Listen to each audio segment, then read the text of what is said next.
अऊज़ुबिल्लाहि मिनश्शैतानिर्रजीम बिस्मिल्लाहिर्रहमानिर्रहीम। Second year physics के तमाम स्टूडेंट्स को खुशामदीद।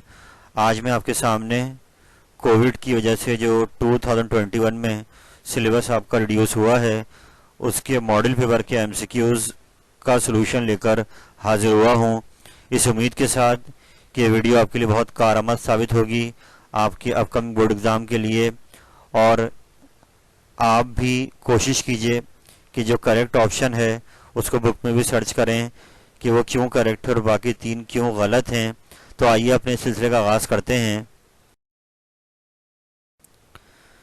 बेटा, ये पहला एमसीक्यू जो आपके सामने आ रहा है, यहाँ पर इन्होंने चैप्टर नंबर 13 जैसे कि आपने पढ़ा है ओहम्स लॉ, वहाँ पे आपने डिटेल से पढ़ा है, तो वहाँ ओहम लॉ की स्टेटमेंट्स आपने पढ़ी थी कि वो वोल्टेज और करंट का रिलेशन दे रहा है कि दोनों का रिलेशन डायरेक्ट है। करंट डिपेंड करता है directly on the potential difference. तो अब इस सिचुएशन को आप याद रखें कि इसकी स्टेटमेंट ये है। मैं फॉर्मूला याद दिला दूँ आपको कि V equal to I R या I इक्वल टू के वी, कंडक्टेंस के लिहाज से K कंडक्टेंस को शो कर रहा है। तो अब वो स्टेटमेंट को अपने जहन में रखिए और अब पिक करें कि जो दिए हुए चार ऑप्शंस हैं उनमें से कौन सा ऑप्शन ऐसा है जो ओहम लॉ के लिए ट्रू नहीं हो सकता। तो उसके लिए मैंने नीचे यहाँ पे स्टेटमेंट लिखी हुई है और फिर इसकी मैथमेटिकल फॉर्म लिखी। तो करंट डायरेक्टली प्रोपोर्शनल है वोल्टेज के, तो I इक्वल टू के वी वहाँ से आ जाएगा, या वोल्टेज डायरेक्टली प्रोपोर्शनल है रेजिस्टेंस के, तो वहाँ से आपके पास ये कांस्टेंट रेजिस्टेंस आ जाएगा। तो K कंडक्टेंस को शो कर रहा है और R आपका रेजिस्टेंस को शो कर रहा है। तो अब इस सिचुएशन को ध्यान में रखते हुए अब हम ये चारों ऑप्शंस पढ़ते हैं। तो पहला ऑप्शन यहाँ दिखाई दे रहा है, वो दिखाई दे रहा है कि current upon voltage is equal to constant. तो अगर आप देखिए ये वाली स्टेटमेंट को, करंट ऊपर और वोल्टेज अगर इसकी डिवाइड में आ जाए तो I अपॉन वी के बराबर, इट मीन्स पहला ऑप्शन ओहम लॉ को स्टेट कर रहा है। तो ये हमारा करेक्ट ऑप्शन नहीं हो सकता। अब सेकंड ऑप्शन पे आते हैं कि इसमें वोल्टेज ऊपर है और करंट नीचे है। तो ये इस वाली स्टेटमेंट को देखें आप कि V डिवाइड बाय I, तो ये बन जाएगा रेजिस्टेंस के बराबर। तो ये भी स्टेटमेंट आपकी ओहम लॉ को स्टेट कर रही है, तो ये भी आपका करेक्ट ऑप्शन नहीं हो सकता। तीसरा ऑप्शन देखते हैं कि potential difference equal to current into resistance, तो ये तो V equal to I R, ये इसका फॉर्मूला ही है V equal to I R Ohm law का। आखिरी ऑप्शन है कि current is equal to resistance into voltage, तो ये मुमकिन नहीं है कि current is equal to resistance into voltage, ये फॉर्मूला गलत है। आखिरी वाला ऑप्शन कि करंट, अगर आप देखें यहाँ पर करंट डिवाइड बाय वोल्टेज या voltage divide by current, voltage divide by current ये आपका रेजिस्टेंस के बराबर हो सकता है, लेकिन current is not equal to resistance into voltage, यानी I वोल्टेज और रेजिस्टेंस की रेशियो तो हो सकता है मगर ये वोल्टेज और रेजिस्टेंस का प्रोडक्ट नहीं हो सकता। इट मीन्स लास्ट ऑप्शन आपका ओहम लॉ को स्टेट नहीं कर रहा है, इसलिए यही ऑप्शन आपका करेक्ट ऑप्शन है। चलते हैं आगे। बेटे, नेक्स्ट एमसीक्यू आपके मॉडल पेपर का आपके सामने आ गया है, जहाँ पर रजिस्टर्स जो कि चैप्टर 13 में आपने पढ़े हैं, रजिस्टर्स का कॉम्बिनेशन भी आपने पढ़ा है पैरेलल और सीरीज के हवाले से। तो यहाँ पर उन्होंने 3 रेजिस्टेंस दिए हुए हैं और उनको बोला गया कि किसी कॉम्बिनेशन में लगाया जिसके बाद उनकी इक्वल रेजिस्टेंस आ रही है 9 ओहम। अगर आप गौर करें तो ये 9 इन तीनों का सम आ रहा है, 2, 3, 5 और 4, 9। तो हमें बस अभी नीचे 4 ऑप्शन दिए हुए हैं जिनमें से हमें ये बताना है कि इनमें से इन 3 रजिस्टर को किस कॉम्बिनेशन में लगाया गया जिसके बाद उनकी इक्वल रेजिस्टेंस 9 ओहम आई। तो बात बहुत सिंपल कि सीरीज कॉम्बिनेशन आपने पढ़ाई है चैप्टर 13 में, उसमें तीनों रेजिस्टेंस सिंपल ऐड हो जाती हैं, तो ये तीनों का सम ही 9 आ रहा है। इट मीन्स ये तीनों को सीरीज में लगाया गया है जब भी रिजल्टेंट इसका 9 ओहम आ रहा है। तो all are in series is the correct option of this MCQ. चलते हैं आगे। बेटे, ये अगला एमसीक्यू आपके सामने आ गया है। यहाँ पर ये बात कर रहा है चैप्टर नंबर 15, आपने पढ़ा है गैल्वानोमीटर, एम मीटर। तो यहाँ पे ये एम मीटर की बात कर रहा है कि अगर हम एम मीटर की रेंज को मजीद बढ़ाना चाहें तो हमें शंट रेजिस्टेंस के साथ क्या करना पड़ेगा। तो मैं आपको हल्का सा रिव्यू देता हूँ कि एम मीटर एक इंस्ट्रूमेंट है जो कि करंट को रीड करता है और ये एज कम्पेयर टू गैल्वानोमीटर बड़ा करंट रीड कर सकता है, लेकिन इसके लिए आप करते ये हैं, गैल्वेनोमीटर को मॉडिफाई करते हैं और उसके पैरेलल में एक स्मॉल रेजिस्टेंस लगाते हैं, जिसके बाद चैप्टर 13 अगर आप याद करें कि अगर दो रेजिस्टर पैरेलल में लगाए जाएं तो उनकी नेट रेजिस्टेंस का फॉर्मूला ये नीचे मैंने शो किया हुआ है। तो इट मीन्स अब हमने ये काम करा कि इसके पैरेलल में ये शंट लगाया तो हमने गैल्वेनो की रेजिस्टेंस को मजीद कम किया ताकि मजीद बड़ा करंट रीड कर सके। इट मीन्स हमें जो शंट लगाना है उसकी रेजिस्टेंस कम से कम होनी चाहिए, तो गैल्वेनोमीटर की जो रेंज है या एमीटर की जो रेंज है वो बढ़ सकती है, वो और बड़ा करंट रीड कर सकता है। यानी आसान जबान में गैल्वेनोमीटर की जो रेजिस्टेंस पहले है आपको उसकी नेट रेजिस्टेंस को कम करना है। जब भी आपने पैरेलल में एक शंट लगाया और अब ये जो नेट रेजिस्टेंस इस पूरे एमीटर की बनी वो कम हो गई, और अगर आप आरएस यानी शंट को जो है मजीद कम लेंगे तो उससे जो नेट एमीटर की रेजिस्टेंस आएगी वो और कम हो जाएगी और वो उसकी एमीटर की रेंज को बढ़ा देगी। यानी जहाँ रेजिस्टेंस कम होगी वहाँ वो बड़ा करंट रीड कर सकेगा। It means decrease shunt resistance is the correct option for increasing the range of an ammeter. तो ये आपका ऑप्शन करेक्ट है। ये शंट का फॉर्मूला मैंने यहाँ पे लिखा हुआ है, तो डिक्रीज वाला ऑप्शन आपका इस ब्लैंक के लिए करेक्ट है। चलते हैं आगे।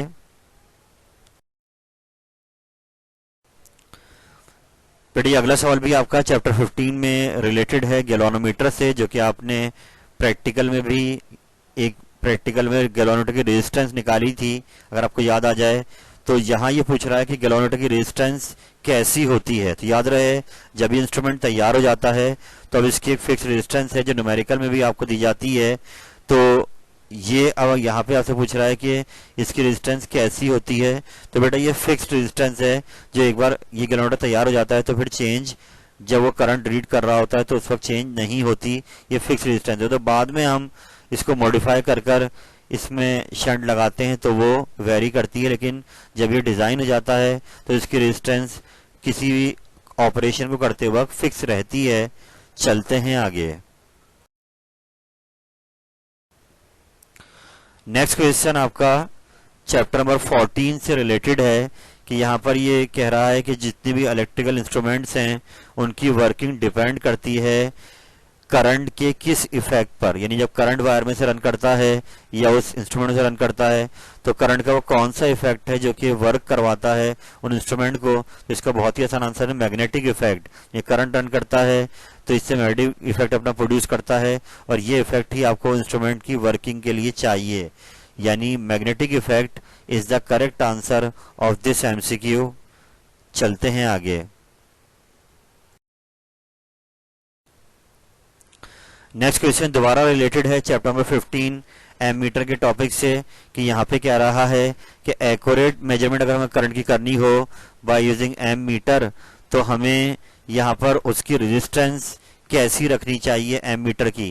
तो ये ऊपर भी ब्लैंक आई थी अभी आपके पास जहां हमने ये कहा था कि आप अगर वो उसकी रेंज को बढ़ाना चाहते हैं तो आप शंट रेजिस्टेंस को मजीद कम करें। यहाँ पर ये कह रहा है कि नेट एमीटर की रेजिस्टेंस है वो हमें कैसी रखनी चाहिए। तो बेटा हम तो चाहते ही हैं कि गैल्वेनोमीटर की रेजिस्टेंस ज़्यादा थी तो हमने जब एमीटर बनाया तो उसकी रेजिस्टेंस हमने कम करी। तो हम जितनी रेजिस्टेंस कम रखेंगे उतना हम करंट को एक्यूरेट रीड कर पाएंगे। तो जिस सर्किट की भी करंट रीड कर रहा है इसकी रेजिस्टेंस ज्यादा होनी चाहिए सर्किट की और एमीटर की रेजिस्टेंस बहुत कम होनी चाहिए उस सर्किट के मुकाबले में, तभी उस करंट को रीड कर पाएगा जिस सर्किट को करंट रीड करने जा रहा है। तो very small as compare to the circuit resistance is the correct option कि अगर हमें करंट को एक्यूरेटली रीड करवाना है तो हमें एमीटर की रेजिस्टेंस कम से कम रखनी पड़ेगी। चलते हैं आगे। बेटे ये अगला सवाल रिलेटेड है चैप्टर नंबर 16। इस साल उन्होंने रेडियो सिलेबस में इस टॉपिक को शामिल किया है amplitude modulation in a signal means. तो बेटा आपने बिल्कुल परेशान नहीं होना है। मैंने यहाँ पर आपके सामने कुछ सिग्नल्स दिखाए हैं, जैसे आप देखें साइन वेव आ रही है तो एक्चुअली साउंड की वेव है जिसको बाद में हम इलेक्ट्रिक सिग्नल देकर इसको इसमें चेंज लाते हैं। और वो चेंज दो किस्म का हो सकता है, एक उसकी मॉड्यूलेशन एम्पलीट्यूड में चेंज कर सकती है और एक उसकी फ्रीक्वेंसी में चेंज हो सकती है। मैं दिखा भी रहा हूँ कि ये वो साइन वेव है साउंड की जिसको हमें मॉडिफाई करना है। ये वो कैरियर है जो कि इलेक्ट्रिकल सिग्नल से हम इसके साथ जोड़ेंगे, और रिजल्टेंट में आप देखें जो एम्पलीट्यूड मॉड्यूलेशन हो रही है तो उसमें जो मॉड्यूलेटिंग वेव्स का एम्पलीट्यूड बढ़ा रहे हैं हम लोग, और एम्पलीट्यूड आप देख सकते हैं ये वर्टिकल डिस्टेंस है फ्रॉम मीन पोजीशन। तो इस वक्त यहाँ पे एम्पलीट्यूड मॉड्यूलेशन की बात कर रहा है, मैंने यहाँ भी डायग्राम दिखाई कि जब एम्पलीट्यूड मॉड्यूलेशन हो जाती है तो जो नई रिजल्टेंट वेव तैयार होती है उसमें जो उसका डिस्टेंस है फ्रॉम मीन पोजीशन वो ज़्यादा हो जाता है, और ये डिस्टेंस वर्टिकली चल रहा है। तो इसलिए हम जब एम्पलीट्यूड मॉड्यूलेशन की बात करेंगे तो हम उसकी वर्टिकल विड्थ को बढ़ा रहे होते हैं जब भी वो वेरी करता है। तो इट मीन्स हॉरिजॉन्टल विड्थ से इसका कोई ताल्लुक नहीं है। यहाँ पर एम्पलीट्यूड मॉड्यूलेशन में वर्टिकल विड्थ सिग्नल की बढ़ाई जाती है। तो इंक्रीज वर्टिकल विड्थ सिग्नल ये इसका करेक्ट आंसर है। चलते हैं आगे। बेटा ये अगला सवाल भी चैप्टर 16 से रिलेटेड है।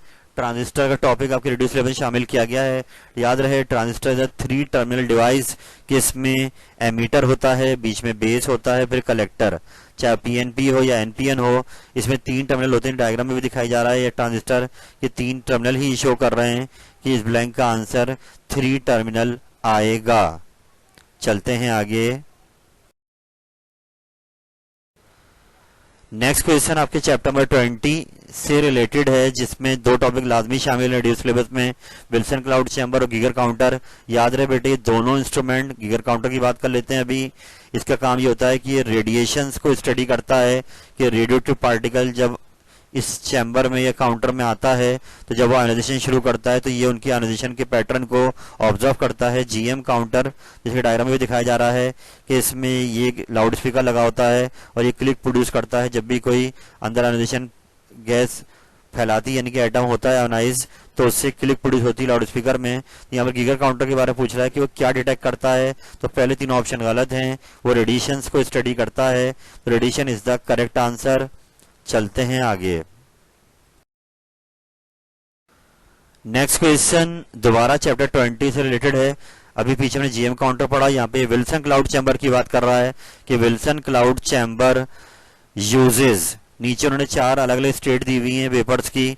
उसमें बोल रहा है कि वो कौन सी स्टेट है जिस वक्त हम अपना वो रेडियोएक्टिव पार्टिकल अंदर भेजेंगे। तो वो स्टेट बेटा जब आती है, जब अपने टॉपिक आपने याद भी किया होगा, पढ़ा भी होगा, कि जब अल्कोहल अपने सुपर सैचुरेटेड वेपर्स बना लेता है फॉग की फॉर्म में, ड्रॉपलेट्स की फॉर्म में। ये डायग्राम भी दिखा रही है बात आपको कि पिस्टन जब हम खींच के दोबारा उसमें प्रेशर एडिबेटिकली चेंज करते हैं तो उससे जो एयर अंदर होती है चैम्बर में उसका सुपर सैचुरेटेड एयर बन जाती है। और ये वो स्टेट है जब हम पार्टिकल को अंदर भेजेंगे जिसको हमें स्टडी करना है। तो विल्सन क्लाउड चैम्बर के जो क्लाउड्स बनते हैं वो एक्चुअली यही होते हैं सुपर सैचुरेटेड वेपर्स। तो ये इसका करेक्ट आंसर है। चलते हैं आगे। बेटा नेक्स्ट क्वेश्चन ये आपके पास, आप इसको रिलेट कर लें कि ये चैप्टर 11 हीट में आप पढ़ेंगे, बॉयल्स लॉ पढ़ेंगे, तो ये उससे रिलेटेड है। मगर यहाँ पर एक खास बात ये कि थोड़ा ट्रिकी यूँ आया कि वहाँ पे बॉयल्स लॉ के अंदर तो हमें शो किया कि वॉल्यूम और प्रेशर का इन्वर्स रिलेशन होता है एट कांस्टेंट टेम्परेचर। यहाँ ये ग्राफ जब ड्रॉ करने की बात कर रहा है तो वॉल्यूम और प्रेशर का ग्राफ नहीं मांग रहा है, बल्कि वॉल्यूम और 1/p का ग्राफ मांग रहा है।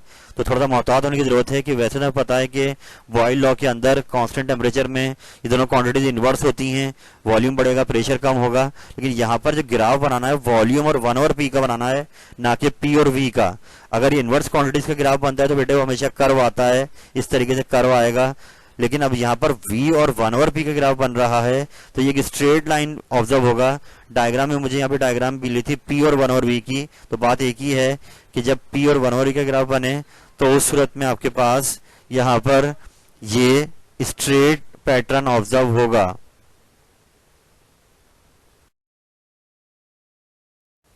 तो बेटा ये अगला सवाल आपके सामने आ गया है और ये रिलेटेड है आपके चैप्टर नंबर 17 से, एडवेंट ऑफ मॉडर्न फिजिक्स में। आप ये टर्म पढ़ेंगे आइंस्टाइन की थ्योरी से पहले, गैलीलियन ट्रांसफॉर्मेशन से पहले, फ्रेम ऑफ रेफरेंस। तो ये यहाँ कहा जा रहा है कि set of coordinate axis with respect to measurements are made, यानी जिस जगह पर इवेंट हो रहा होता है उसका एड्रेस लोकेट करने के लिए आप कुछ एक्सिस अपने शो करते हैं जिसमें टाइम भी है और XYZ भी है। तो इस पूरे कोऑर्डिनेट सिस्टम को हम कहते हैं फ्रेम ऑफ रेफरेंस। ये आपका करेक्ट आंसर है, पहला ही ऑप्शन। चलते हैं आगे। बेटा अगला सवाल आपके सामने आ गया है, जहां पर ये बात कर रहा है चैप्टर 17 में फोटो इलेक्ट्रिक इफेक्ट आपने पढ़ा है, जिसमें हम फोटॉन्स को एक मेटल प्लेट पर मारते हैं और वो इलेक्ट्रॉन्स को वहाँ से इजेक्ट करते हैं और फोटॉन पूरे डेड हो जाते हैं, अपनी एनर्जी इलेक्ट्रॉन को इम्पार्ट करते हैं और इलेक्ट्रॉन उस एनर्जी को लेकर वर्क फंक्शन की सूरत में उसको ब्रेक करके बाहर आता है। तो अब यहाँ ये पूछ रहा है कि बताइए नीचे दिए हुए 4 ऑप्शन में कौन सा ऑप्शन आपका करेक्ट है। तो इसमें बेटा all are all at rest ये तो नहीं होगा, have the same kinetic energy भी नहीं होगा, हैव द सेम मोमेंटम भी नहीं होगा, have speed varying from zero up to a certain maximum value, यही आपका करेक्ट आंसर है कि पहले इलेक्ट्रॉन रेस्ट में थे, फिर वो जीरो से स्टार्ट करेंगे और एक मैक्सिमम वैल्यू अटेंड कर लेंगे, क्योंकि डिफरेंट एनर्जी के फोटोन ऊपर से आ रहे होंगे, तो जो इलेक्ट्रॉन वहाँ से निकलेंगे उनकी काइनेटिक एनर्जी अलग अलग होगी। तो इसलिए last option is the correct answer. चलते हैं आगे।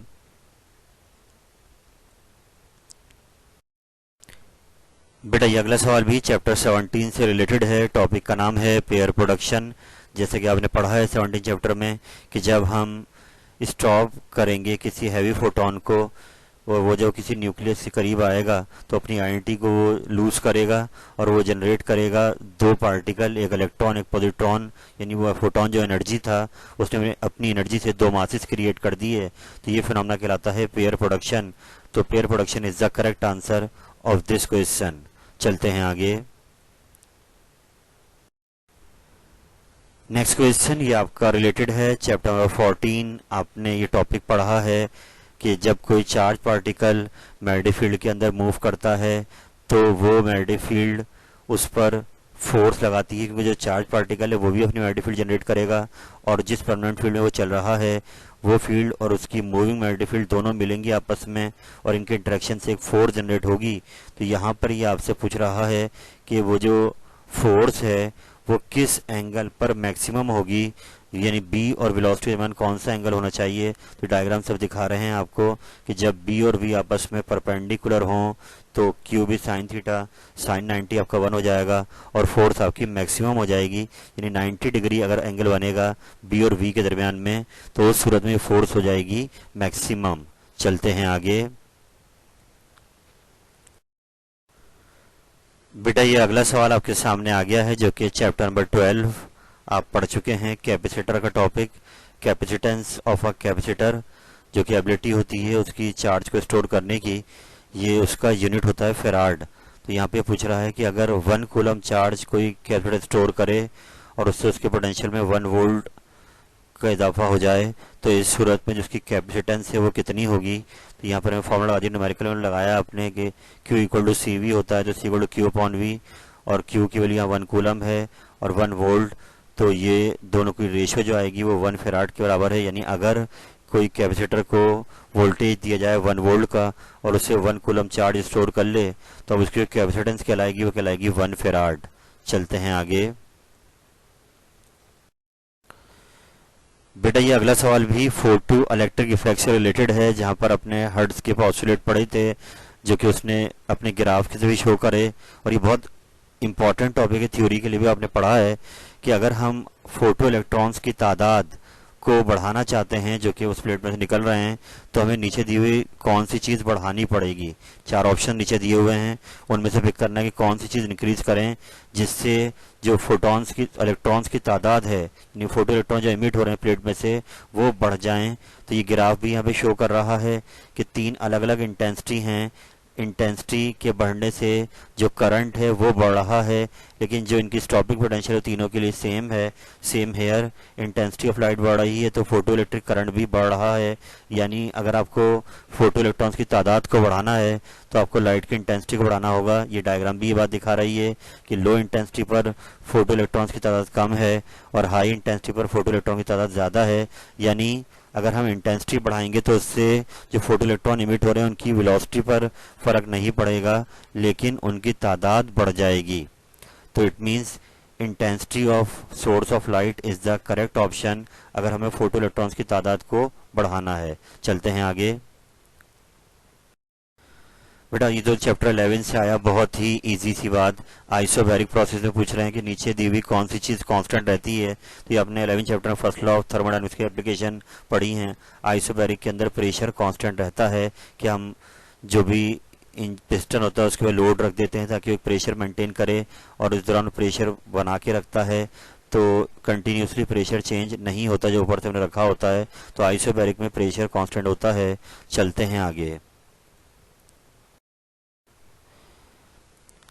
बेटा ये अगला सवाल आपसे पूछ रहा है, चैप्टर नंबर 12 से रिलेटेड है। आपकी बुक के अंदर ये लाइन मौजूद है कि कैपेसिटर्स के हवाले से पूछ रहा है कि ऐसे कैपेसिटर की कैपेसिटेंस 10 माइक्रोफेराड तक है, वो किस से बने होते हैं। उनमें लेयर्स होती हैं एल्युमिनियम फॉयल की, और नेक्स्ट वो पूछ रहा है क्या होती हैं। तो ये जो आप देख रहे हैं ये वैक्स पेपर है। तो वैक्स पेपर ये आपकी बुक के अंदर भी लाइन लिखी हुई है, वहाँ से पढ़ लीजिएगा कि जो 10 माइक्रोफेराड के कैपेसिटर होते हैं उसके अंदर ये जो लेयर्स हैं ये एल्युमिनियम फॉयल और वैक्स पेपर्स की बनी होती हैं। चलते हैं आगे। बेटा ये अगला सवाल एक न्यूमेरिकल टाइप का है कि करंट की वैल्यू दी हुई है 1.6 एम्पियर, तो किसी बैटरी से ड्रॉ हो रहा है 10 मिनट्स के अंदर। तो सवाल ये है कि कितना चार्ज फ्लो करेगा सर्किट में इस 10 मिनट के दौरान। तो ये तो बिल्कुल मैट्रिक लेवल का सवाल है कि यहाँ पे करंट की डेफिनेशन लगानी है। Rate of flow of charge is called current. तो चार्ज की वैल्यू अरेंज कर दी तो आई हो गई। आई हमें सवाल में दिया हुआ है करंट, टाइम 10 मिनट्स को सेकंड में ले आए, दोनों को मल्टीप्लाई कराए तो 960 कूलम। सेकंड ऑप्शन आपका करेक्ट आंसर है। चलते हैं आगे। बेटा ये अगला सवाल आपसे चैप्टर 14 में पूछ रहा है कि लेंज लॉ, जो आपने इलेक्ट्रोमैग्नेटिक इंडक्शन में फैराडे लॉ की बात पढ़ा था कि लेंज लॉ ये डायरेक्शन शो करता है कि जो ईएमएफ जनरेट हो रही है, इंड्यूस हो रही है, वो अपने कॉजेस को अपोज करती है जो उसको क्रिएट कर रहे हैं। तो इसलिए उसको सेल्फ इंडक्शन भी आपने पढ़ा है, तो वहाँ पे आपने उसको बैक ईएमएफ का नाम दिया था। तो back EMF is the correct answer कि the EMF opposes the change and induced EMF and it is therefore known as back EMF। चलते हैं आगे। बेटा ये अगला सवाल सामने आ गया कि ट्रांजिस्टर चैप्टर 16 में आप पढ़ेंगे कि ट्रांजिस्टर जो है आप यूज करते हैं एम्पलीफायर के तौर पे भी, देख सकते हैं ये डायग्राम एम्पलीफायर वाली है, ऐसी स्विचर के तौर पे भी कि स्विच वाली है, और ऐसे ही जो ये वाला ऑप्शन है रेक्टिफायर, इसमें आप डायोड लगाते हैं, इसमें ट्रांजिस्टर का कोई काम नहीं होता। तो इट मीन्स ट्रांजिस्टर को हम एज अ रेक्टिफायर कभी भी यूज नहीं कर सकते। तो rectifier is the correct option for this question. चलते हैं आगे। बेटा ये अगला सवाल चैप्टर 11 से रिलेट कर लें इसको कि यहाँ पे दो सिस्टम, ओपन सिस्टम केमिस्ट्री में आपने पढ़ा है कि एक ऐसा सिस्टम जिसमें मास भी बाहर जा सकता है, मास अंदर आ सकता है, हीट बाहर जा सकती है, हीट अंदर आ सकती है, वो कहलाता है ओपन सिस्टम। लेकिन क्लोज सिस्टम क्या होता है, जिसमें मास इन और आउट नहीं हो सकता, सिर्फ एनर्जी जो है इन और आउट हो सकती है। तो यही कह रहे हैं कि transfers energy to and from its surrounding by the process of heating और cooling and the process mechanical work, यानी कि किस सिस्टम में हम एनर्जी को ट्रांसफर कर सकते हैं। तो याद रहे ओपन और क्लोज सिस्टम दोनों के अंदर हम जो है ये एनर्जी ट्रांसफर कर सकते हैं। It means both close and open system is the correct option. चलते हैं आगे। बेटा अगला सवाल आ गया सामने आपके, ये कार्नोट इंजन टॉपिक पढ़ा आपने, न्यूमेरिकल भी करे हैं, उसकी एफिशिएंसी भी आपने देखी, मैं मेंशन भी कर रहा हूँ कि T2 सिंक का टेम्परेचर है और T1 सोर्स का टेम्परेचर है। यहाँ ये कह रहे हैं कि अगर दोनों टेम्परेचर इक्वल हो जाएं तो बताएं इंजन की एफिशिएंसी कितनी हो जाएगी। तो मैंने करके दिखाया कि अगर सोर्स और सिंक बराबर हो जाएं तो हमने दोनों को सोर्स से रिप्लेस कर दिया T1 से, और ये कैंसिल होगा, जीरो एफिशिएंसी आपकी जीरो हो जाएगी अगर सोर्स और सिंक का टेम्परेचर सेम हो जाए। चलते हैं आगे। बेटा अगला सवाल सामने आ रहा है कि केमिस्ट्री से रिलेटेड है चैप्टर 11 कि वो टेम्परेचर जिस पर कोई गैस अपनी गैसियस स्टेट में रहते हुए अपने प्रेशर को जीरो कर दे और वॉल्यूम भी जीरो कर दे, उस टेम्परेचर को हम क्या बोलते हैं। तो ये डायग्राम भी दिखा रही है आपको कि आप देखिए -273 डिग्री सेंटीग्रेड ये वो टेम्परेचर है जिस पर जो आपका टेम्परेचर है वो भी क्या हो गया है, आपका जो वॉल्यूम है वो भी क्या हो गया है, जीरो, और प्रेशर भी क्या हो गया है, जीरो। सेम हेयर यहाँ आप देखें कि वॉल्यूम भी जीरो है और प्रेशर भी जीरो है। तो ये -273 डिग्री सेंटीग्रेड को आप केल्विन में लिखते हैं, जीरो केल्विन, और ये कहलाता है एब्सोल्यूट जीरो। तो एब्सोल्यूट ज़ीरो -273 डिग्री सेंटीग्रेड, तो इसको हम एब्सोल्यूट ज़ीरो कहते हैं, तो इसका करेक्ट आंसर है। चलते हैं आगे।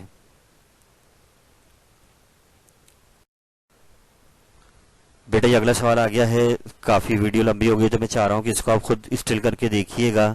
मैं काम की बात करता हूँ इसके अंदर कि यहाँ पर ये कह रहे हैं आपसे कि हमने क्लोज कंटेनर लिया हुआ है और जिसमें क्लोज होने की वजह से उसका वॉल्यूम चेंज नहीं होगा।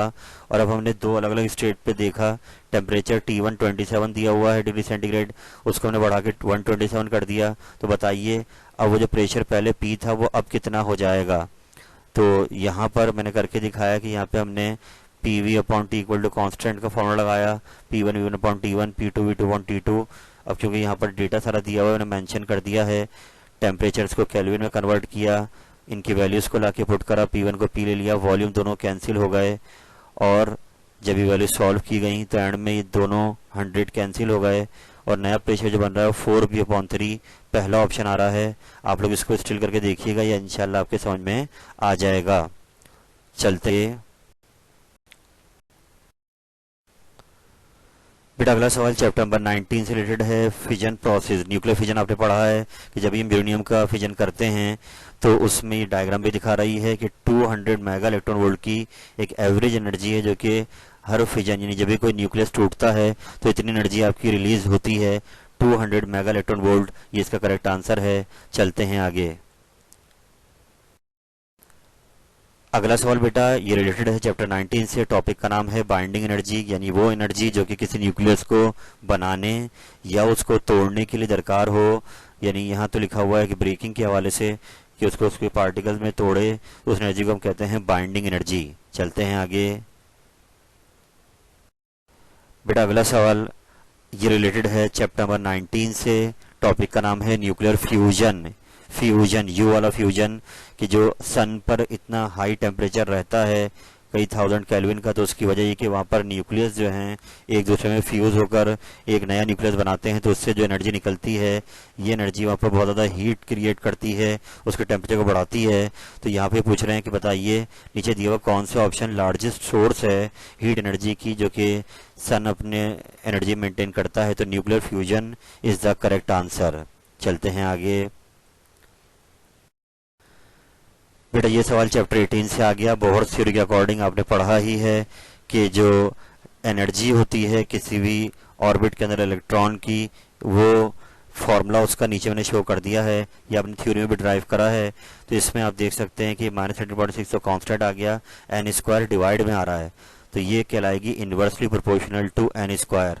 एक बार फिर रिपीट कर दूं कि एनर्जी मांग रहा है इलेक्ट्रॉन की किसी ऑर्बिट के अंदर, तो वहाँ पर फॉर्मूला हमने लगाया एनर्जी वाला और इसमें En डिवाइड में आ रहा है n², तो इसलिए last option is the correct answer. चलते हैं आगे। बेटा ये अगला सवाल भी आप जो है चैप्टर नंबर 18 में इसको ले लें कि वहाँ पर आपने अलग अलग कैटेगरी पढ़ी हैं लाइट वेव्स की, तो उसमें आपने पढ़ा है कि इंफ्रारेड रेडिएशन होती हैं, फिर विजिबल रेडिएशन, यानी मैंने इनको अरेंज कर दिया है जैसे जैसे हम ऊपर जाते रहेंगे इनकी फ्रिक्वेंसी और एनर्जी बढ़ती रहेगी। तो इंफ्रारेड आ गया, बीच में विजिबल, विजिबल का जो सबसे टॉप है वायलेट का होता है, वायलेट से ऊपर शुरू हो जाएगा अल्ट्रा वायलेट, उनसे ऊपर आती हैं एक्स रेज और फिर होती हैं गैमा रेज। तो यहाँ पूछ रहा है जो एक्सरे हैं वो इलेक्ट्रोमैग्नेटिक स्पेक्ट्रम का पार्ट हैं, तो उनको अगर हम कैरेक्टराइज करेंगे तो उनकी फ्रिक्वेंसी किससे हायर होती है। तो देख सकते हैं अब एक्स रेज ज़्यादा हैं अल्ट्रा वायलेट से, यानी विजिबल से भी ज़्यादा है, लेकिन ये इंफ्रारेड से भी ज़्यादा है, लेकिन अल्ट्रा वायलेट के बिल्कुल नेक्स्ट हैं, यानी higher than ultraviolet is the correct answer. चलते हैं आगे। बेटा इस सवाल में मॉडल पेपर थोड़ी सी कमी थी क्वेश्चन के अंदर, मैंने इसको कंप्लीट करने की कोशिश करी है कि यहाँ पर ये चैप्टर 13 से एक MCQ आया है कि जब हम बैटरी लगाते हैं किसी लोड के साथ तो बैटरी उस लोड को करंट देती है। तो यहाँ पे कह रहे हैं कि जो बैटरी का टर्मिनल वोल्टेज होता है, मतलब जो लोड में वोल्टेज जा रहा है वो कम हो जाता है। When the battery supply the current to an internal resistor what quantities are needed, यानी कि अगर ये सिचुएशन होती है जैसा कि आपने वो वहाँ डिफरेंस पढ़ा भी है कि जो EMF है वो ज़्यादा रहती है और जो लोड में जब वोल्टेज जाता है तो टर्मिनल वोल्टेज वो कम हो जाता है। तो ये वजह पूछ रहा है कि इसके लिए हमें किन क्वांटिटीज़ की ज़रूरत पड़ेगी अगर ये ये फिनोमेना हम कराएंगे कि टर्मिनल वोल्टेज कम करें। तो इसमें last option V equal to I R के फॉर्मूले से मैंने अरेंज करा कि जो एक्सटर्नल रेजिस्टेंस होती है वो लोड आपको लगाना पड़ेगा और करंट उसमें से पास करना पड़ेगा, तो ये वोल्टेज आपका जो है वो आपको शो होगा, जिसको हम कहते हैं टर्मिनल वोल्टेज। तो इसलिए लास्ट ऑप्शन आपका करेक्ट आंसर है। चलते हैं आगे। बेटा ये अगला सवाल चैप्टर 12 से रिलेटेड है। गॉस लॉ आपने पढ़ा और ये वहां से आप आराम से देखिएगा, टाइम बहुत हो गया वीडियो में, इसलिए मैं चाह रहा हूँ कि आप इसको समझ लें कि जब भी हम किसी बॉडी को चार्ज करते हैं तो उसका सारा चार्ज उसके सर्कमफेरेंस पर आता है, अंदर उसके कोई चार्ज नहीं होता। ये आप गॉस लॉ में भी देख चुके हैं। तो यहाँ पर ये कह रहा है कि अगर हम किसी रबर बैलून को चार्ज करें तो उसका सारा चार्ज उसके सर्कमफेरेंस पर होगा, और ये मांग रहा है उसके इनसाइड कितनी इलेक्ट्रिक इंटेंसिटी होगी, तो वो 0 होगी। चलते हैं आगे। बेटा ये अगला सवाल सामने आ गया है आपके, जहाँ पर ये चैप्टर 14 सोलनॉइड आपने पढ़ा है। वहाँ ये कह रहा है कि अगर एक इलेक्ट्रॉन सोलनॉइड के एक्सिस के साथ मूव करे तो इस सूरत में जो फोर्स उस पर लगेगी, मैग्नेटिक फोर्स, वो कितनी होगी। तो इसको साधारण यूँ ले लें कि सोलनॉइड की जो एक्सिस है जो कि बी भी उसी डायरेक्शन में है और क्यू भी उसी डायरेक्शन में है, यानी जो मूविंग उसकी पार्टिकल की डायरेक्शन है वो दोनों का एंगल क्या बन रहा है, 0 डिग्री। तो ये फॉर्मूला यही लगेगा फोर्स का, और साइन 0 0, तो इस पर यहाँ पर कोई फोर्स ही एक्ट नहीं करेगी उस इलेक्ट्रॉन पर इस सूरत में। चलते हैं आगे। बेटा ये अगला सवाल आपसे पूछ रहा है मैग्नेटिक फील्ड से मुतालिक ये कि जब वो हम मैग्नेट को करीब लेकर जाते हैं किसी टीवी स्क्रीन के तो उसमें जो पिक्चर है डिस्टॉर्टेड हो जाती है। तो इसका बहुत इजी सा जवाब है कि वो जो इलेक्ट्रॉन्स हैं वो मैग्नेटिक फील्ड की वजह से क्या हो जाते हैं, डिफ्लेक्ट हो जाते हैं, मैग्नेटिक फोर्स उसमें एक्ट करती है। तो सेकंड ऑप्शन आपका करेक्ट आंसर है, जिसकी वजह से जो आपकी स्क्रीन है वो डिस्टॉर्टेड हो जाती है। चलते हैं आगे। अगला सवाल चैप्टर 12 में कह रहा है कि वो रास्ता जो कि यूनिट पॉजिटिव चार्ज जिस पे ट्रेवल करता है इलेक्ट्रिक फील्ड के अंदर वो इलेक्ट्रिक लाइन ऑफ फोर्स कहलाता है, यानी आपकी जो थर्ड ऑप्शन है करेक्ट है। चलते हैं आगे। अगला सवाल ड्रिफ्ट वेलोसिटी से मुतालिक है, चैप्टर 13 के अंदर ये आप टर्म पढ़ेंगे और ये बुक के अंदर लाइन दी हुई है कि बहुत कम है, 0.01 मीटर पर सेकेंड, ये इसकी एक्चुअल वैल्यू है। तो इसको आप थ्योरी से पढ़ लें चैप्टर 13 के अंदर। चलते हैं आगे। नेक्स्ट पे जा रहे हैं। तो ये ऊपर हम ब्लैंक करके आए थे द चार्ज में परपेंडिकुलर, पहले वो पैरेलल जा रहा था, परपेंडिकुलर हो गया, फॉर्मूला फिर वो लगेगा क्यू बी साइन थीटा और यहाँ साइन 90 मैक्सिमम हो जाएगा। तो maximum force is the correct answer. चलते हैं आगे। अगले सवाल में बेटा ये कह रहा है कि जो मैग्नेटिक लाइंस ऑफ फोर्स की डायरेक्शन है वो आप किस रूल से निकालते हैं। तो राइट हैंड रूल है, ये 14 चैप्टर में आप देखेंगे। तो ये इसका करेक्ट आंसर है। चलते हैं आगे। नेक्स्ट क्वेश्चन चैप्टर नंबर 18 से बोहर थ्योरी के अकॉर्डिंग, जैसा कि आपने पढ़ा है एंगुलर मोमेंटम का फार्मूला के L इक्वल टू NH/2 तो उसी में रेडियस भी आता है MVR इक्वल टू NH/2। तो यहाँ ये कह रहा है आपसे कि इलेक्ट्रॉन उन्हीं ऑर्बिट रिवॉल्व करेगा जिनका रेडियस एक circle of an allowed radius, यानी कि वो जो NH/2 है वो n की वैल्यू वहाँ पे क्वांटाइज होती है, 1 रखते हैं, 2 रखते हैं, 3 रखते हैं, लेकिन हम उसको फ्रैक्शन में नहीं रख सकते। तो ये खास रेडियस के अंदर ही इलेक्ट्रॉन रिवॉल्व कर सकता है, यानी कि इसका करेक्ट आंसर है a circle of an allowed radius. चलते हैं आगे। चैप्टर 20 से एमसीक्यू आ रहा है जीएम काउंटर के अंदर क्या होता है। तो आर्गन और अल्कोहल, ये आप थ्योरी से पढ़ लीजिएगा अपने। चलते हैं आगे। चैप्टर 11 से आ रहा है कि रियल गैसेस कब जनरल गैस इक्वेशन या गैस लॉस को ओबे करती हैं। तो ये आंसर है low pressure and high temperature. ये ब्लैंक पेपर में चेंज होकर आ सकती है कि जब वो डू नॉट ओबे करें तो वो जाएगा हाई प्रेशर लो टेम्परेचर, लेकिन जब ओबे करेंगी वो आइडियल गैस बन जाएंगी at low pressure and high temperature. चलते हैं आगे। बेटा अल्हम्दुलिल्लाह मैंने आपके सामने जो आपका model paper second year physics का आया है इस कोविड के ईयर में, उसके जो एमसीक्यूज हैं उनको डिस्कस किया है। और मैं आपको एक बार फिर जगाना चाहूँगा कि we are just getting closer to our board exam. बहुत कम टाइम रह गया है और अब आपकी ज़िम्मेदारी बनती है कि आप इस वीडियो को तो ख़ास तौर पर बार बार दोहराएं, इन एमसीक्यूज को पक्का करें। और मैं ये बात गारंटी से कहता हूँ कि इंशाल्लाह अगर आप पास्ट ईयर्स और फिर ये मॉडल पेपर्स और फिर कॉलेज के प्रीलिम्स भी इंशाल्लाह मैं अपलोड करूँगा आगे, तो इनको देखते रहेंगे तो ये एमसीक्यूज़ का जो पोर्शन है 42 मार्क्स का, यू विल स्कोर बेटर इंशाल्लाह। अब ये आपकी ज़िम्मेदारी बनती है कि आप इसको कितनी बार दोहराते हैं। अल्लाह ताला आपका हामी नासिर हो। फ़ी अमानिल्लाह।